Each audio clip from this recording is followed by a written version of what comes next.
Okay, what does it mean for us as a country?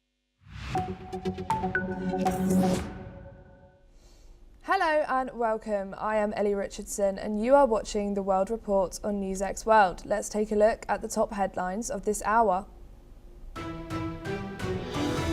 The US Justice Department releases 3 million pages, 180,000 images and 2,000 videos linked to Jeffrey Epstein. The release comes after a missed legal deadline, with officials saying it ends a major review to ensure transparency. Iran says it is ready for fair and equitable talks with the United States as regional tensions continue to rise. President Donald Trump refuses to rule out military action, while Tehran says negotiations cannot occur under threats.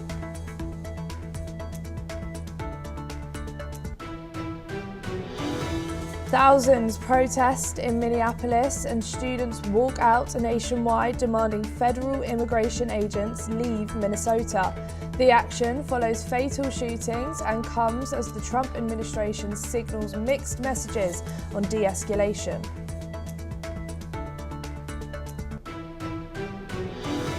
Washington approves $6.67 billion in arms sales to Israel amid fragile Gaza ceasefire. The package includes 30 Apache attack helicopters and infantry assault vehicles, according to the State of Department. More than 200 people are killed in a collapse at the Rabaya coltan mine in Eastern Democratic Republic of Congo. The site produces about 15% of the world's coltan and has been under M23 rebel control since 2024. The United Nations warn it could run out of money by July as member states fail to pay their fees. The warning comes after the United States withholds funding and other countries fall into areas. Acting President Delcy Rodriguez announces an amnesty bill that could free hundreds of political detainees. The ruling party-led assembly is set to fast-track the measure. China conducts naval and air patrols around Scarborough Shoal in the South China Sea. The feature is claimed by Beijing but lies within the Philippines' exclusive economic zone. And for your top story this hour, newly released Jeffrey Epstein files include a reference to acclaimed filmmaker Mira Nair, the mother of New York City Mayor Zohran Mamdani, in a 2009 email sent to the late financier by publicist Peggy Segal. The email, which appears in a fresh tranche of documents released by the US Department of Justice, describes Segal leaving an after-party at the Manhattan townhouse of Ghislaine Maxwell following an event tied to Nair's 2009 film Amelia. The email goes on to comment on the reception of Amelia, writing that the film received a tepid reaction, before describing other industry events Segal planned to attend. The message was one of hundreds of thousands of documents unsealed as part of the Justice Department's latest disclosure related to Epstein's crimes and his interactions with prominent figures. We are now being joined by Ross Fingold in Taiwan, who is a political analyst. Thank you so much for joining us here today on NewsX World. So after these release of over 3 million pages of these Epstein files, what does the mention of Mira Nair in these newly released Epstein files actually tell us? And most importantly, what doesn't it tell us? First, congratulations on joining NewsX. Yeah, as far as this release of additional files, it's going to be negative publicity for some of the prominent people who are mentioned. It doesn't matter who it is, whether it's a politician or a business person or people who span the worlds of business and politics, whose name appears, like Commerce Secretary Lutnick or X's Elon Musk. Or relatives of politicians. From the perspective of were powerful people friendly, or famous people friendly with Jeffrey Epstein, and interacted with him and continued to attend events with him, or seek his counsel or financial support after his first conviction way back in 2008. We knew that was the case. Now we have a few more names and evidence that people who could have easily checked whether or not Epstein had a criminal record, they didn't bother to check, or if they knew, they ignored it. So for any of the prominent people whose name appears in the latest release, there will be some negative publicity and say, you know, why were you still interacting with someone as despicable as this, even after he pled guilty to a crime back in 2008? But does it really indicate that these people were involved in criminal activity themselves? Of course it doesn't. So there'll be negative publicity, but I would expect all the prominent people whose names have appeared will probably survive this release of their names. And does the political connection that Mira Nair is the mother of New York City Mayor Zohran Mamdani change how these files are being perceived and discussed in the public sphere? I think it just confirms for the public that Epstein had a very wide social network, people from different walks of life, whether the arts or academia. I mean, clearly he had a very close relationship with a number of academic institutions, including Harvard, among others, very prominent, obviously, academic institutions. Politicians, both in the United States as well as from outside the United States. So he had this very wide social network of prominent people. And again, it's going to be a negative for any of them, no matter who they are. You know, as far as Mira Mamdani goes, I mean, he literally just began his term a few weeks ago. So there's nearly 4 more years of Mira Mamdani. There's nearly 4 more years of opportunities for him to demonstrate that he's an effective mayor, or for him to demonstrate that he was a bad choice by the voters. There's going to be a lot more issues, positive or negative, for Mira Mamdani than this. So I don't think the public in New York City is going to hold this against him personally. And obviously there's been names and names released as these files are also being released to the public. Should names from old social events be reported differently to names that are linked to clear allegations?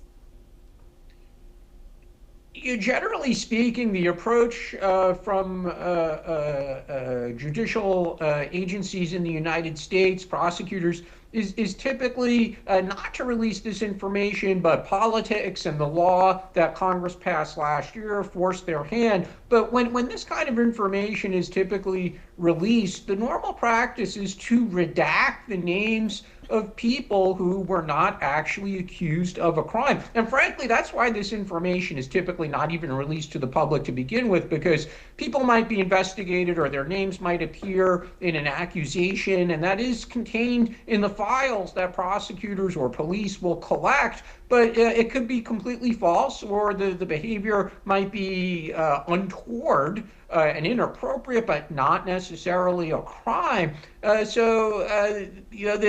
Typically this info isn't released. When it is, normally the authorities would redact the names of people who were not charged with a crime. But the reality in this situation is the names of many prominent people have been released, or through these multiple tranches of documents that have been made public. There are other people who we've known for many years associated with Jeffrey Epstein.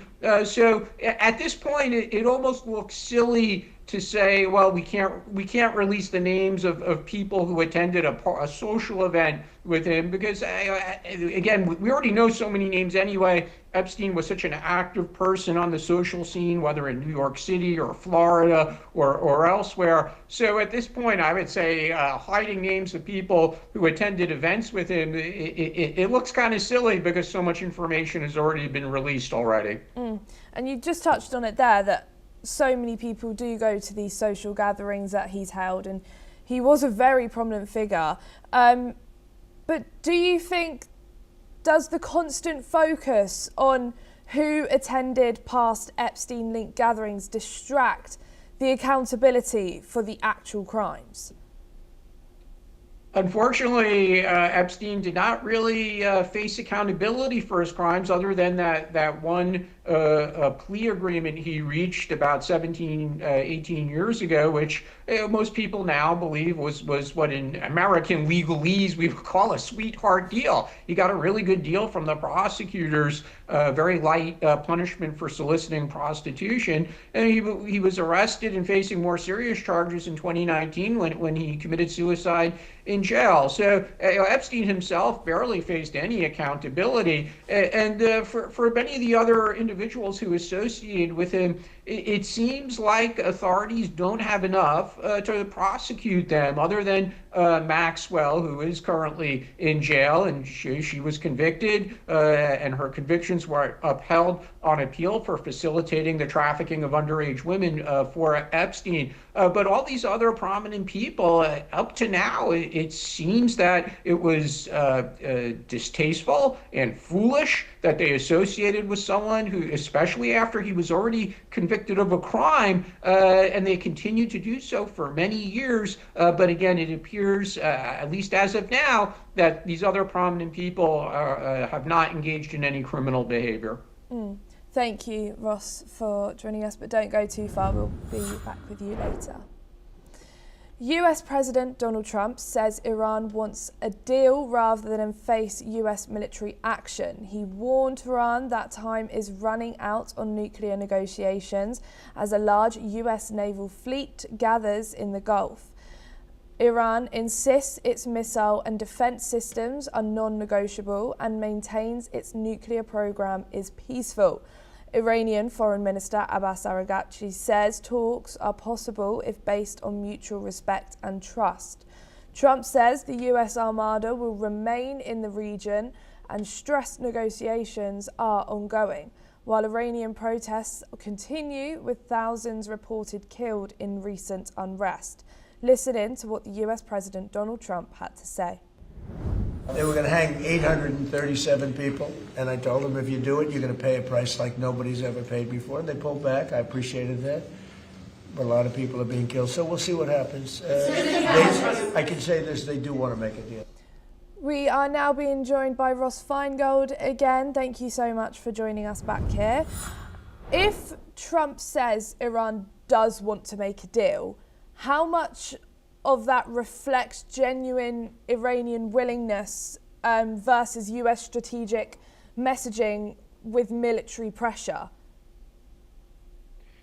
At the moment, it's difficult to see what the deal would be. The United States and many other countries, frankly, they want or demand that Iran give up its nuclear research program. Iran says it's civilian and peaceful, and nobody believes them. It's clear that this program is designed to research and develop nuclear weapons. And that's why the United States joined Israel in bombing the Iranian nuclear facilities last year. So on that issue alone, there's clearly a huge gap between what Iran is willing to do and what the United States wants. Similarly, the issue is with its missile program as well. Iran has developed missiles that are not for its defense, but are actually for offensive purposes, and they've used those to attack Israel. And it's been a longstanding demand of the United States and its closest allies that Iran also give up that program. So those two issues alone show that there's a huge gap between the expectations of the United States and Iran. What's interesting here is whether or not the position of President Trump is that the current leadership needs to go, or is President Trump saying, if we could reach a deal on your missile program, if we could reach a deal on your nuclear program, I don't care if you continue to run the country as a dictatorship, as this religious dictatorship. That part is a little bit unclear. We have the obvious recent example in Venezuela where the United States did forcibly remove the president of the country. On the other hand, the United States left Maduro's team in control of Venezuela for now. So one of the key things here that, frankly, at the moment is still a little bit unclear is, does the United States, does the Trump administration seek a regime change in Iran, or does it not? And does linking a deal to Iran's nuclear program and protests make an agreement harder or easier? Well, it probably makes it harder. It seems at the moment that despite the demands of the United States and its partners, including Europeans or the Gulf countries, that Iran bring to an end this nuclear program. For the current regime in Iran, this seems to be something they insist on continuing to do. And as long as they continue to insist on their nuclear program, then there is a risk not just of continued sanctions, but possibly additional military action, whether by Israel, the United States, or both of them working together. So as long as this regime stays in control, it seems that they will continue their nuclear program. I think that is a terribly stupid mistake on their part. They're hurting their own people because of the international sanctions that have been imposed on Iran over this issue. But again, as long as they stay in power, it seems that they think they need to have nuclear weapons, and they will pay the price, because if the United States and Israel come to believe that Iran is continuing to research and develop nuclear weapons, they will strike again. And is Trump's claim that Iran wants a deal meant to open talks or increase pressure?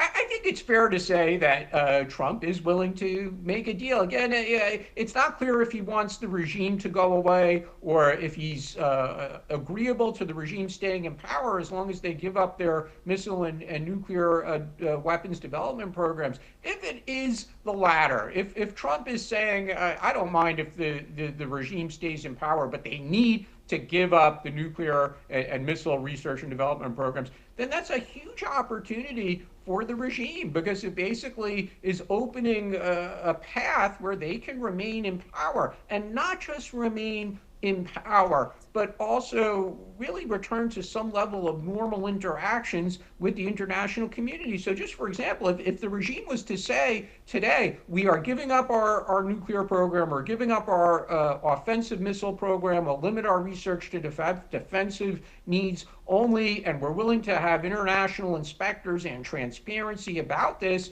then a number of countries will remove sanctions. The United States might also remove sanctions as well. So again, to be fair to President Trump, it does seem at the moment he's willing to make a deal, which might include letting the regime stay in power. And talking of fair, Tehran insists negotiations must be fair and trustworthy between each of them, and not under threat. But the US is still building up their military forces.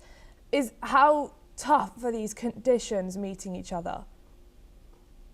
Well, the Iranian regime is just not being realistic here, because there's a key point, which is if they continue to develop the nuclear weapons program, the United States and possibly Israel as well will use military force, and that's one of the reasons why President Trump has surged military assets nearby to Iran, because of the possibility that he will order the use of military force. This is not about having an equal or a fair negotiation, and that's just the reality of the situation. The United States is a major military power. Iran is dangerous, but they can't compete with the military power of the United States, and Israel potentially brings additional military power to the equation as well. So again, there seems to be a path for the Iranian regime to remain in power if they give up the missile program, give up the nuclear program, stop slaughtering their own people.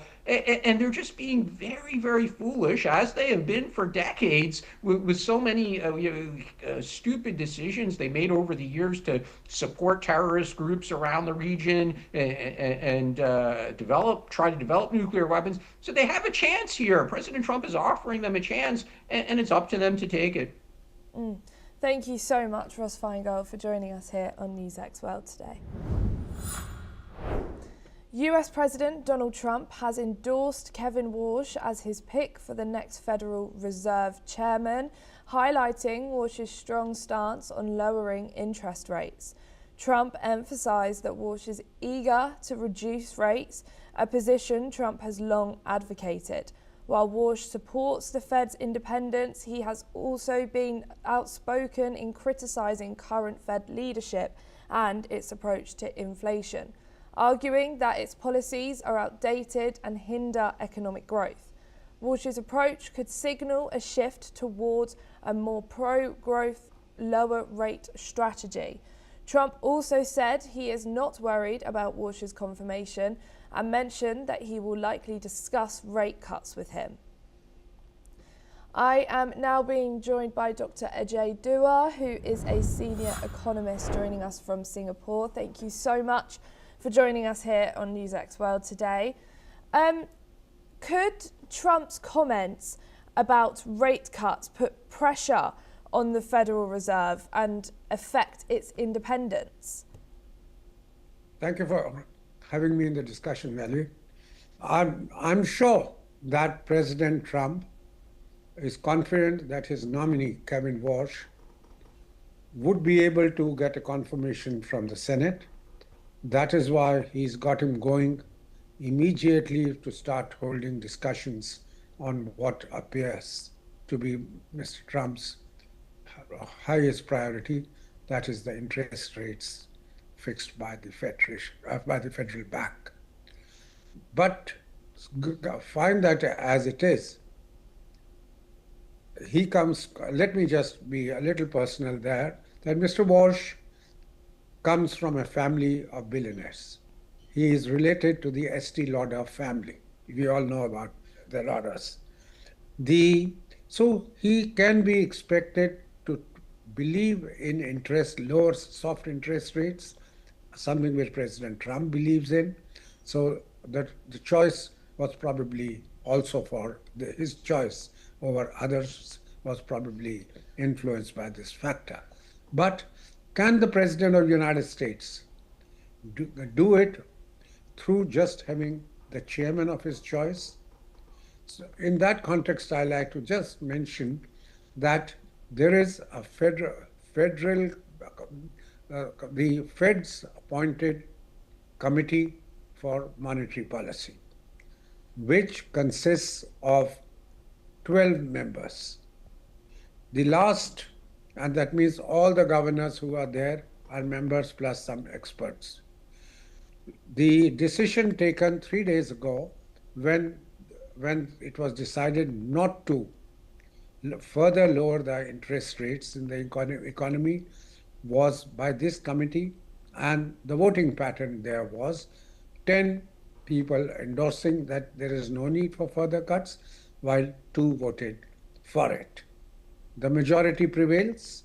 So unless this system, and it's not a decision of the US administration, but it is a decision of the Fed, the bank itself.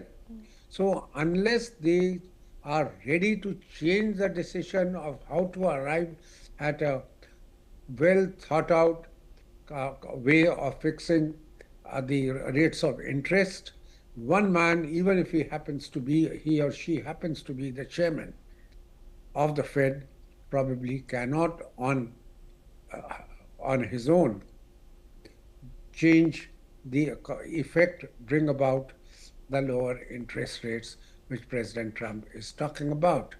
So I'm a little perplexed. He can influence it. He's, after all, the chairman. He can be talking to the other governors, etc. And the other governors may toe his line. He can be talking to experts. He can be influencing the country's decision-making process by talking about, or the demands of the country by talking freely to the press, etc. All that is possible, but it certainly is not going to be a one-man show. And could these public comments influence markets even before Walsh is officially confirmed? I hope not. The markets are run by people who are very knowledgeable, far more knowledgeable than you and me, because they see the market functioning, how it gets, historically, how it has got influenced by the Fed's decisions, how it's got influenced by such announcements about the proclivities of the chairman. I think the market will take note of it, but it is not going to get in any way impacted by it merely because the president has appointed a person who may be willing to suggest a lowering of rates and who probably could also, to an extent, compromise. I'm making a very tall comment or a material comment, who may be willing to compromise the independence of the Fed Bank, which is certainly not what the market is going to relish. And could Walsh's expected support for rate cuts help Trump's economic agenda or undermine Fed credibility? I think having lower interest rates certainly is desirable, but it does mean that you are lowering the interest rates for a purpose. That means to be there greater borrowing of money from the institutions and down the line from the non-banking financial institution companies and others. But is that the situation currently? The inflation in the US economy, which was a real threat when President Trump started demanding of Mr. Powell and others to lower the rate at that point of time, and it was also, there was employment had become an issue. The unemployment figures were not favorable. But what did that lead to? 3 consecutive rate cuts, quarterly rate cuts by the Fed under Mr. Powell. But the fact that it was said a few days ago when the last review took place by Powell and the governors who attend the press conference or who had attended the press conference, saying that things are no longer so bad. The unemployment data is steady, not increasing, and also in the economy we are finding that it is no longer kind of inflation is not increasing. There has been a check on it, and that we would like to revisit the issue in our next meeting, which is only in the month of June, by when probably Mr. Powell may not be there because his term ends in May. So I do think that whether it's good for the economy, desirable or not, it is too early to talk about it. What happens in the next 5 months, what Mr. Trump continues to do with the tariffs, what he continues to do geopolitically, how coordinated his actions are, how much of support he gets from the rest of the world, from his allies, etc., all will determine whether rate cut by itself is adequate to spur the economy. Thank you so much for joining us here today, Dr. AJ Dua. The US State Department has approved a potential $9 billion sale of Patriot missiles and related equipment to Saudi Arabia. The deal includes 730 PAC-3 MSC missiles designed to enhance Saudi Arabia's missile defense systems amid growing regional tensions.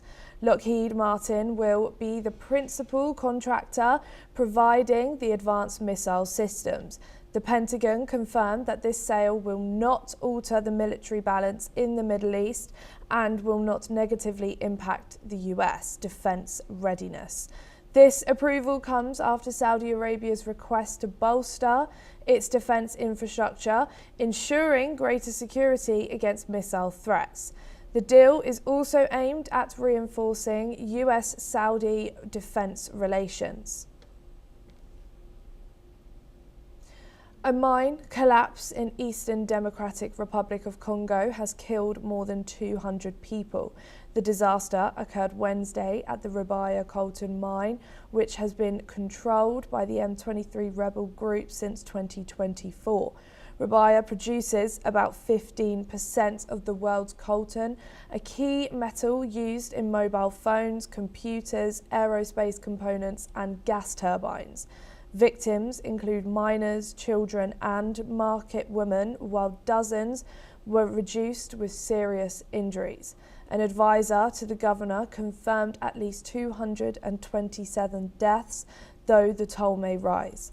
The UN says M23 has plundered the mine to fund its insurgency, allegations Rwanda denies. The rebels captured more mineral-rich territory last year, claiming to protect the Tutsi minority. Google has won a legal battle over user data collection. A federal judge in San Francisco rejected a bid by consumers seeking more than $2 billion in penalties. The case stems from allegations that Google collected app activity data from millions of users who had turned off key privacy settings. A September jury verdict had already warned $425 million in damages and advised that additional penalties were underwarranted. Judge Richard Seaborg also denied Google's request to decretify the class of 98 million users and 174 million devices.